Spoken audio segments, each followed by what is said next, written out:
અલે હેડ કે હેડ હવે કેટલી વાર આ આવું શું પણ શાંતિ રાખો કો કોણ છે મને બધી ઉતાવળ આવી જઈ છે શિખર અલે પણ હેડ કા હવે મોડું થાય છે પછી હારું લાગે કે ભાભી ના ઓહો યો ભાભી તું જેમ ભારત રત્ન એવોર્ડ આપી દેવાનો હોય ને એવી વાત કરી રહ્યા ના તો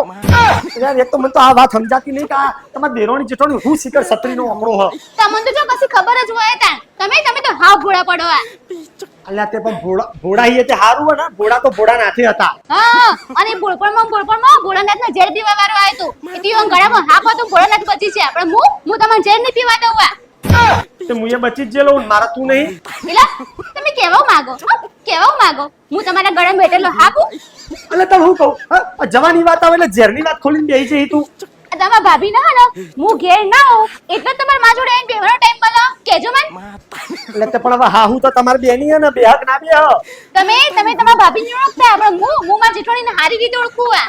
હું ઘેર ના હોય ને એટલે મેઠી વાતો કરી બધી વાતો તમારા મમ્મી જોડેથી કઢાઈ લેશે આ હારો આપણો મારી મમ્મીને મેં 4 દાડા પહેલા હોનાની પુટ્ટી પહેરવા આપી હતી ઈવન સુધી ખબર પડી કેજો મને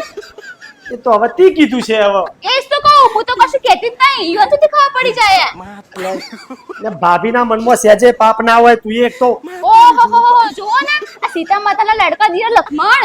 ઉભરા આવા તમે ભાભી પર નહીં તમે એટલે પણ હવે એ નવી ગાડી લાવ્યો હ તો આપણને બોલાય તો આપણે જવું કે ના જવું એને નવી ગાડી લાયા આ નવી ગાડી લાયા એ ચોથી લાયા કેજો મને એ તો હવે લોન કરી છે ગાડીની હોમ લોન કરી હશે નહીં એટલે ગાડીની લોન હોમ લોન ચોથી થાય એ જ તો કહું છું હા ઈઓને ગાડી લેવી હતી ને તે મમ્મી ફોલે લૂટે 4 લાખ લીધા મમ્મી જોડેથી આ હોમ લોન થાય કે ના થાય મમ્મી જોઈતી 4 લાખ રૂપિયા લીધા મને તો કીધું નહીં કોઈને હા તમને શું કશી ખબર જ હોય હા જાણે મારે એક્ટિવા લેવાનું હતું ને એટલે મેં મમ્મી જોડેથી પૈસા માંગ્યા હતા તરત ભાભી આડા પડ્યા અને મને રૂપિયા ના આપવા દીધો અને પાછા કે એને એક્ટિવા લાવવું હોય ને તો લાવાય ને બાપના ઘરેથી રૂપિયા અને યોનામાં ગાડી લાવી હતી ને તે મમ્મી ફોલે 4 લાખ રૂપિયા ઉધારની જેમ ફોલી ખાધા યાર પણ હવે મમ્મીએ પૈસા આલ દીધા હા મને ખબર નહીં તો હું કરું તાણ અને જાણે પૈસાની વાત આવે ને એટલે તો પૈસાનું પોટલું ભરી મુકેમ્બો ઉપર બેસી જશે આ મુકેમ્બો મુકેમ્બો તમાર માં અને તમાર ભાભી મેઠી વાતો કરશે ને એટલે મુકેમ્બો ખુશ થઈ જશે એટલે યાર પૈસા આલ દીધા હું કરું હવે હું બોલું તમે તો બંધ થઈ જાઓ તમે તો મિસ્ટર ઇન્ડિયા આવા હું મિસ્ટર ઇન્ડિયા ચોથી થયો જાણો કોક ડખો પણ જાણો સાચું કહેવાનું આવે ને એટલે તરત જ તમે તો ગાયબ થઈ જશો